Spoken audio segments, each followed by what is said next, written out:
obviously kidney beans, garbanzo beans, and all these various larger beans, which can be a little harder to digest, can cause a little bit more gastronomic distress if you happen to not have a healthy digestive system to begin with.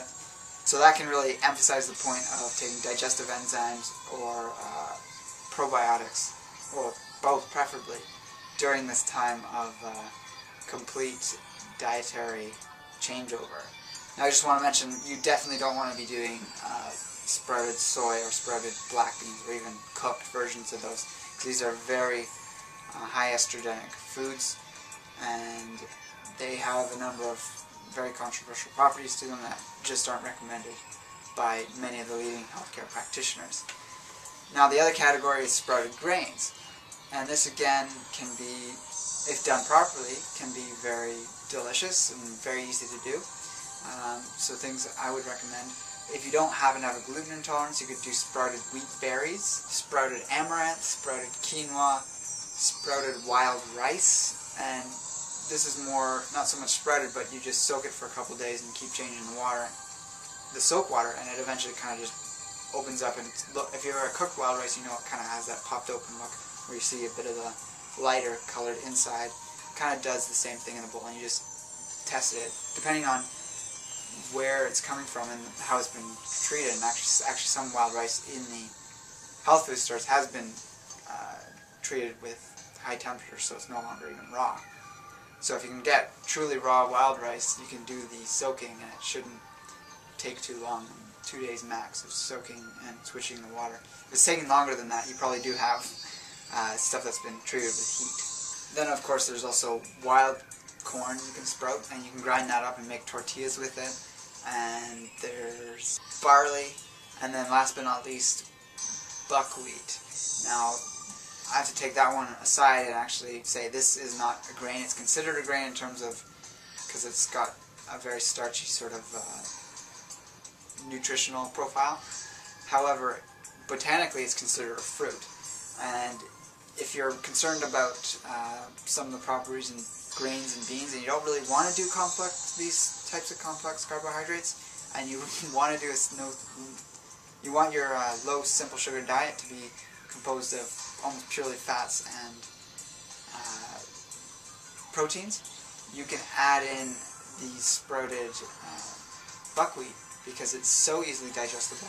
It's not considered a grain or a bean, and it's very easily added to salads, added to, ground up and made into a flour, and added to various recipes, or made into like a buckwheat type cereal if you dehydrate it. And all these are very great ways. And it's, buckwheat is perhaps I would call it a superfood, except for it's not quite up there with some of the top superfoods we know about, but it is extremely nutrient dense and has some unique properties to it. It's quite high in lecithin, and so it's actually a source of raw lecithin.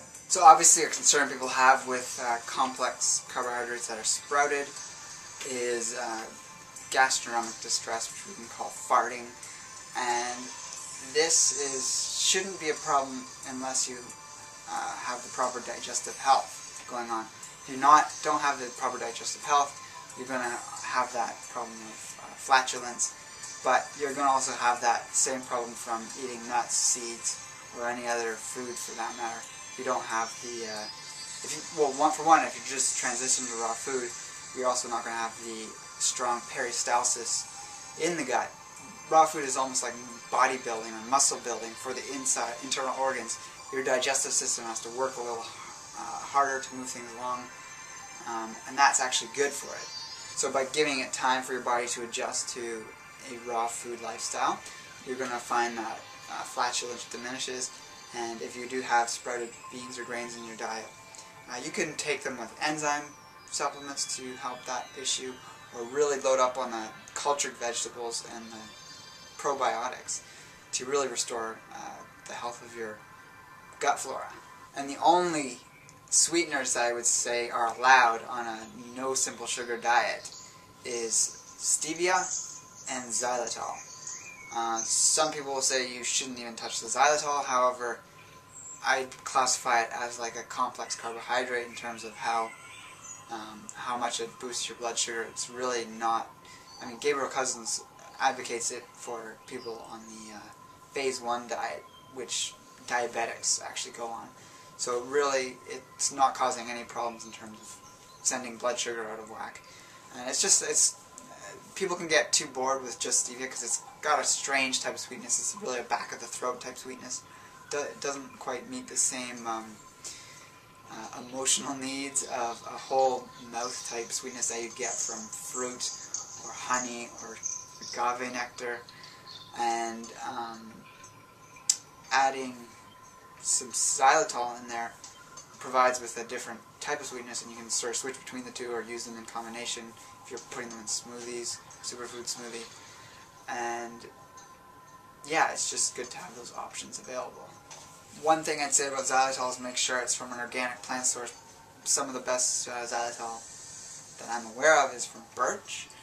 And if you buy this in very large bulk amounts, you're going to get the most value for your dollar. So let's say you've accomplished your 6+ months worth of no simple sugars in your diet, and you've had everything happen from like all sorts of detoxing symptoms as the die-off of all of these pathogenic remnants in your body start to come away. You're going to find that you might want to consider adding some simple sugars back into your diet so that you can perhaps bump back the fats, which you maybe were eating a little more of during this time period to keep the calories up there, especially if you had been a very active person. The other thing is when you're doing the no simple sugar period, perhaps you want to try experimenting with a very low calorie type of lifestyle, and this can be beneficial in and of itself if you want to look up the benefits of a low calorie diet for longevity. However, by adding back in a few simple sugars, we can get sort of a more rounded amounts of these different nutrient categories or macronutrient categories. And this is something I go into detail in that video series, the 3-part series I talked about in the first video of this series. So some of these simple sugars you're going to add back in are going to obviously be fruits. If you're trying to stick with the raw thing, you just want to be eating raw fruits. A little bit of honey if you're doing honey, as well as perhaps a little bit of yacon root syrup. And you really want to focus all of these on low-glycemic simple sugars. So simple sugar is a simple sugar. It gets absorbed into the body, gets pretty quick.